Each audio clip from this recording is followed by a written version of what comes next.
मुंबईतल्या आयकर विभागाच्या कार्यालयाला भीषण आग लागली। अग्निशमन दलाकडून शर्थीचे प्रयत्न ही आग विझवण्यासाठी केले जात आहेत। अग्निशमन दलाच्या 8 गाड्या आता सध्या घटनास्थळी दाखल झालेल्या आहेत। आपण हे दृश्य बघतोय की अग्निशमन दलाच्या 8 गाड्या या ठिकाणी दाखल झालेल्या चर्चगेट इथल्या आयकर भवनाच्या तळमजल्यावरती आग लागलेली आहे। या आगीची भीषण दृश्य सध्या समोर येत आहेत। आगीवरती नियंत्रण मिळवण्याचे सध्या प्रयत्न सुरू आहेत। अग्निशमन दलाच्या 8 गाड्या या आगीवरती नियंत्रण मिळवण्यासाठी तिथे शर्थीचे प्रयत्न करत आहेत। चर्चगेटमधल्या आयकर विभागाच्या इमारतीमध्ये आग लागलेली आहे। या आगीमध्ये नुकसान किती झालेलं आहे याची अद्याप माहिती नसली तरी सुद्धा अग्निशमन दलाकडून युद्ध पातळीवरती ही आग विझवण्यासाठी प्रयत्न केले जातात। ही आग कशामुळे लागली, का लागली, की कुणी लावली गेली याचा अजून तपास झालेला नाहीये। आगीचं कारण मात्र अद्याप अस्पष्ट असलं तरी सुद्धा अग्निशमन दलाकडून 8 गाड्या इथे घटनास्थळी दाखल झालेल्या आहेत। तिकडून आगीवरती नियंत्रण मिळवण्याचे प्रयत्न सध्या सुरू झालेले आहेत। आपण बघतोय परिसरामध्ये धुराचे लोट पसरलेले आहेत। या धुराच्या लोटांवरून आपण आगीची क्षमता 10 किती असू शकते याचा आपण अंदाज बांधू शकतो।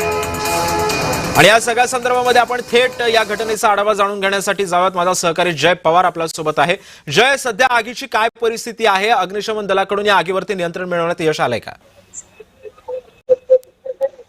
निश्चितच सिद्धेश, खरं तर अग्निशमन दलाकडनं ही आग विझवण्याचं काम हे सध्या तरी सुरू आहे। या संपूर्ण आयकर विभागाच्या कार्यालय परिसरामध्ये आपण पाहू शकतो की अग्निशमन दलाच्या गाड्या या ठिकाणी तैनात आहेत। 8 गाड्या तब्बल आपण पाहू शकतो की या संपूर्ण परिसरामध्ये आपल्याला पाहायला मिळत आहे। मुंबई महानगरपालिकेचे कर्मचारी असतील, मुंबई पोलीस असतील, या ठिकाणचं जे ट्रॅफिक आहे त्याला सुद्धा आता वळवण्यात आलेलं आहे।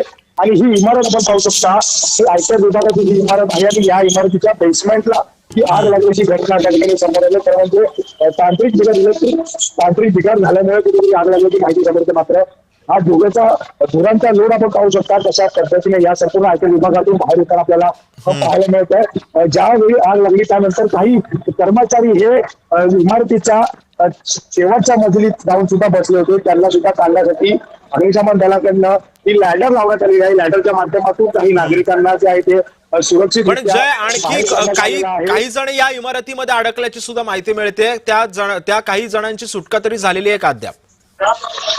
नक्कीच सिद्धेश, खरं तर काही नागरिक त्या ठिकाणी या इमारतीच्या तिसऱ्या मजल्यावरती अडकल्याची माहिती होती। मात्र अग्निशमन दलाकडनं त्वरितच या ठिकाणी या लॅडरद्वारे या संपूर्ण जे कर्मचारी होते त्यांना बाहेर काढण्यात आलेलं आहे। आणि यानंतर जे उर्वरित कर्मचारी होते आता त्यांना सुद्धा बाहेर काढण्यामध्ये यश आल्याचं आपल्याला पाहायला मिळतं। मात्र अजूनही धुरेचा लोड जो हा मोठ्या प्रमाणावरती आहे, कारण की ती आग लागली ती आता विझवल्यानंतर मोठ्या प्रमाणावरती धूर झालेला आपल्याला या ठिकाणी पाहायला मिळतं। आणि एसीच्या कंप्रेसर ज्या ठिकाणी सेंट्रल एसी वापरली जाते त्या सेंट्रल एसीच्या कंपॅसिटर मधून आपण या ठिकाणी पाहू शकतो की कशा पद्धतीने जो संपूर्ण आतमधला धूर आहे तो याच्या माध्यमातून बाहेर काढला जातो। या ठिकाणी सुद्धा पाहिलं अशा पद्धतीने जो आतमधला जो काळा धूर आहे तो संपूर्ण बाहेर काढला जातोय।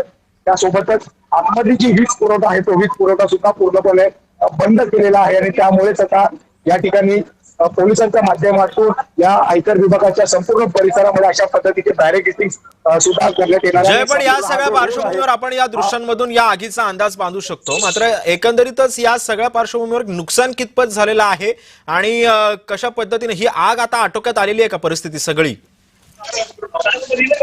निश्चितच आग आटोक्यात आली असं तरी म्हणता येणार नाही, कारण की अजूनही काही जवान आपण पाहू शकतो की या ठिकाणी आतमध्ये आहेत आणि आतमध्ये काही कर्मचारी त्या ठिकाणी आणखी बाकी आहेत का, कशा पद्धतीचं नुकसान झालंय, त्या ठिकाणी नेमकं कोणत्या परिसरामध्ये ही आग पसरलेली आहे याचा शोध हा मुंबई अग्निशमन दलाकडनं घेतला जात आहे। सोबतच मुंबई पोलीस दलाकडनं सुद्धा या ठिकाणी जी खबरदारी आहे ती सुद्धा घेतली जात आहे। कोणतेही कर्मचारी या आतमध्ये अडकला नसेल याची सुद्धा दक्षता या आयकर विभागाचे जे अधिकारी आहेत त्यांच्याशी सुद्धा चर्चा करून या संबंधित जे अधिकारी आतमध्ये असतील त्यांच्याशी संपर्क करण्याचा प्रयत्न केला जात आहे। एकूणच या ठिकाणी हा अलर्टवरती आपल्याला अग्निशमन दल असेल किंवा मुंबई पोलीस आपल्याला पाहायला मिळते आहे। त्या ठिकाणी 8 गाड्या पोहोचलेल्या आहेत जवळपास। नक्कीच आहे, त्यामुळे एकंदरीतच या आगीवरती आता नियंत्रण लवकरात लवकर मिळवण्यासाठी अग्निशमन दलाचे जवान तिथे प्रयत्न करतात। धन्यवाद तू दिलेल्या सविस्तर माहितीसाठी।